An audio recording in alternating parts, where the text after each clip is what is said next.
At just 22 years old, Alphonso Davies is already considered by many the greatest Canadian soccer player of all time. Davies was just 15 years old when he began his professional career with the Vancouver Whitecaps, and not long after, he was putting on a show in Major League Soccer. And now a chance here for Davies again. Mark right around goal. He's able to finish. The world took notice. And a few months before his 18th birthday, Davies signed with the storied German franchise Bayern Munich. Brilliant run by Davies. Sensational, sensational, sensational. He is now a bona fide star with one of the biggest teams in the world. A dream that started as a kid in Edmonton, where his family settled as refugees after fleeing civil war in Liberia.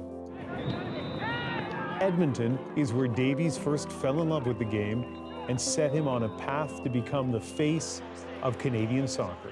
Alphonso Davies keeps it himself! Goal! Alphonso Davies, are you kidding me?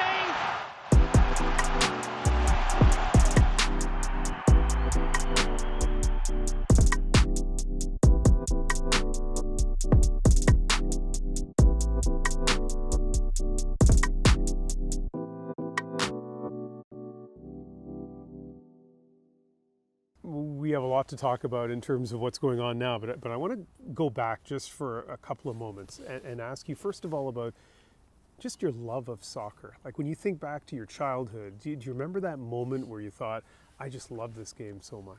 Yeah, growing up, my dad played, in Edmonton for, a couple of years. I mean, it wasn't anything special, but me watching him growing up, it was amazing.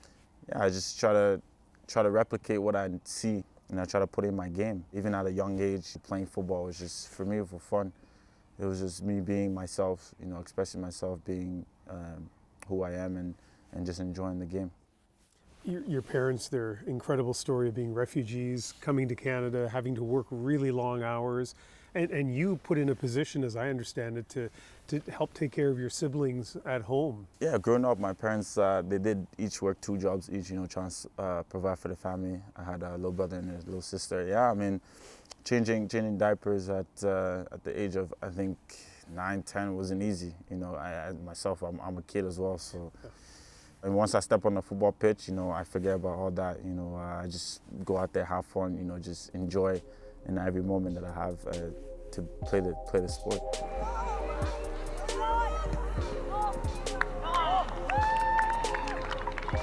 What is your goal as a player? My goal as a player to reach professional level and probably play with some of the pros. And then at 14 years old, the Vancouver Whitecaps come calling, and they want you to move from Edmonton to Vancouver to be part of their development program. And from what I understand, your mom was reluctant. How did you convince her to let you go? Yeah, when Vancouver came knocking to the door at 14, it was a tough moment because, my mom is very keen on education. Obviously, her and my father didn't get the education they always dreamed of, and they wanted their kids to have it as well. So she didn't want me to go to Vancouver and change, become something that I'm not. And I made a promise to her. I promised that I'll be the same. I'll focus on my studies, and then she let me go. I'm happy that she did.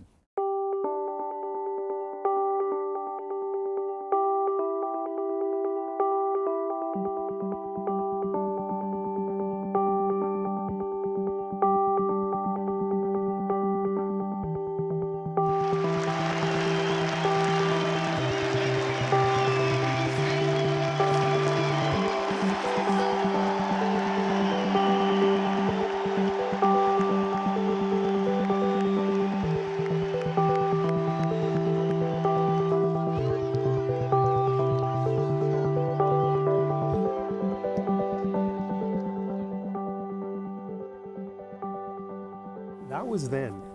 And then you walk into Munich. You walk into this training facility and all the pressures that all of a sudden you had to face. At 18 years old, what was that like? For me, coming into this team at 18 was just me learning. you know, to learn from all these guys, to learn, you know, how they became, you know, who they are and how they became so good. You know, I waited for my opportunity. I worked as hard as possible. And when I got my opportunity, you know, I showed what I can do, and yeah, and it's going pretty well right now. Looks like you feel like you're home. Yeah, this is definitely my home. You know, I feel comfortable here. Everyone makes it comfortable. Being with each other, it's just a good vibe, not just on the pitch, off the pitch as well. You know, to have a good connection with each player. Woo! With the squad. With the squad, you know what I'm saying? You know the vibes. Speaking of good vibes, you have become a social media phenomenon. You've got more than 5 million followers on Instagram, more than 6 million on TikTok. It's extraordinary what you do on there. What's your motivation? For me, it's not really motivation. Nah, it's just, you know, me being a kid, I guess, me showing my personality. You know, I just sit on my couch, say something, and then I post it. You know, that's just how I'm feeling. I guess I just speak my mind. Oh, this thing on?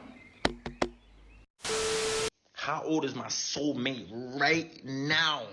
How old is she? Hey Google. Oh, every day this guy calls my name at least 20 times a day.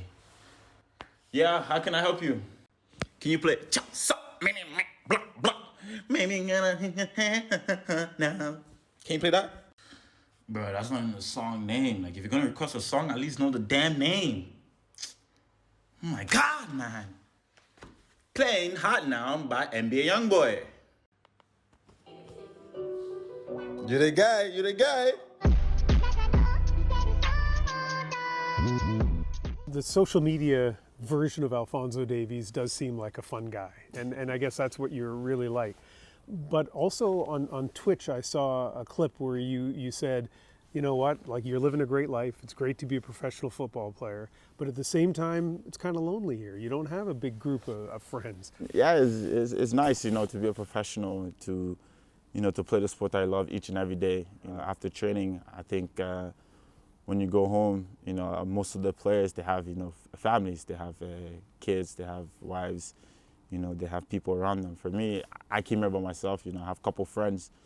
I don't really get to see them often, but yeah, you know, sometimes it gets lonely when you're sitting at home and you're just, you know, thinking to yourself, like, what is there to do? I mean, I guess comes with the job, you know?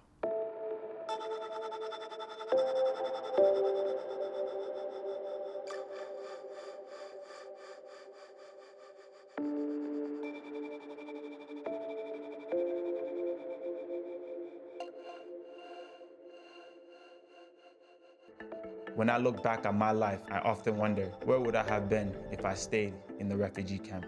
Would I have made it as a professional footballer? That's why I want people to know about the importance of helping refugees. They need our support for their immediate need to survive. I am proud to join the UNHCR as a goodwill ambassador and speak up for refugees. You talk a lot about the importance of being a refugee and how, you know, never underestimate a refugee, I think you said in one of your posts. Why have you taken on the role with the UN? Taking on the role, you know, it was the agency that helped my family, you know, come to a better life. And I feel like when people hear the word refugee, they think of a negative image, you know, which is not true. You know, we're people as well. We're humans. You know, we don't choose to be, you know, refugees. It's just something that happens in our home, and now we have to flee. We have to look for a new home, better place to live. Yeah, I just wanted to use my platform to spread the words, you know, not just for refugees, just, you know, people in general that need help around the world.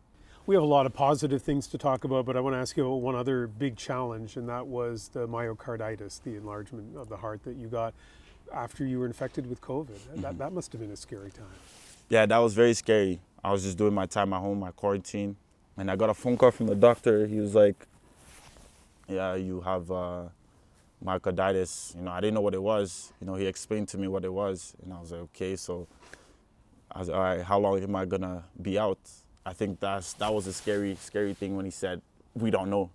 So now I'm sitting there thinking to myself, like, you know, I was in shock. You know, I didn't believe that I could be sitting out for 1 year of football not playing. Yeah, it was scary. I mean, yeah, I'm happy that I was able to be back, in the 4 months period, and everything's looking good. I'm healthy again, so I'm happy.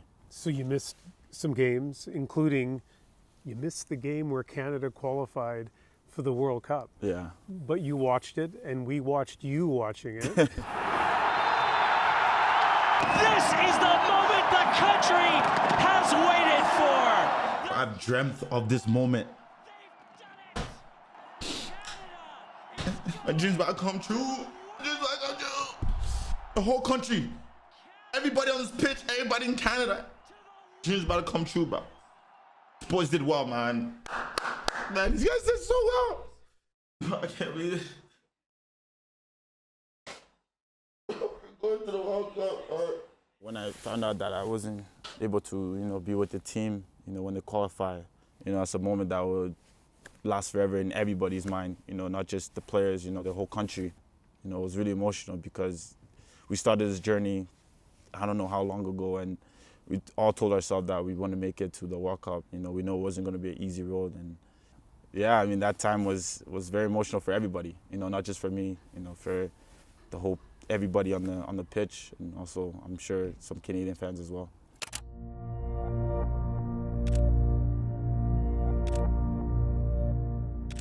Stepping on the pitch, in a World Cup, is every kid's dream, every footballer's dream. It's truly incredible, not just for me, for the players that is on the team, and also a whole country as well. 36 years, a long time, and yeah, our first one, we want to make it as memorable as possible.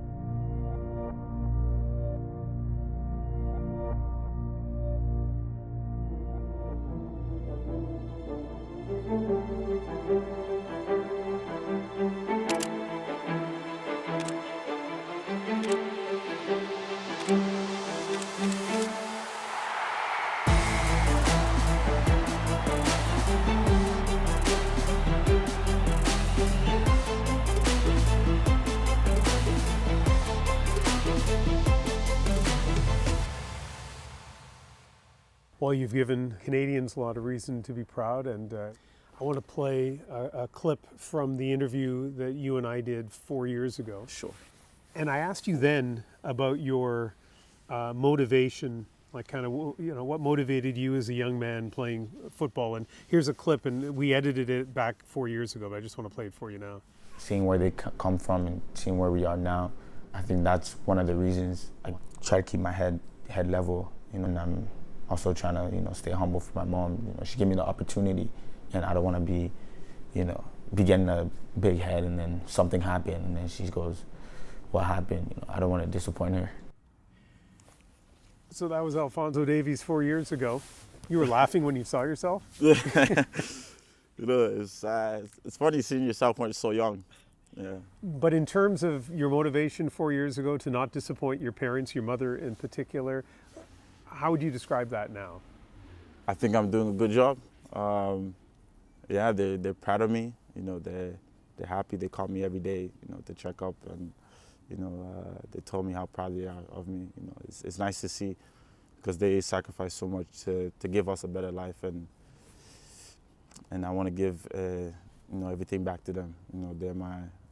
They're the reason why each and every day I get up to play the sport that I love and do my best each and every day.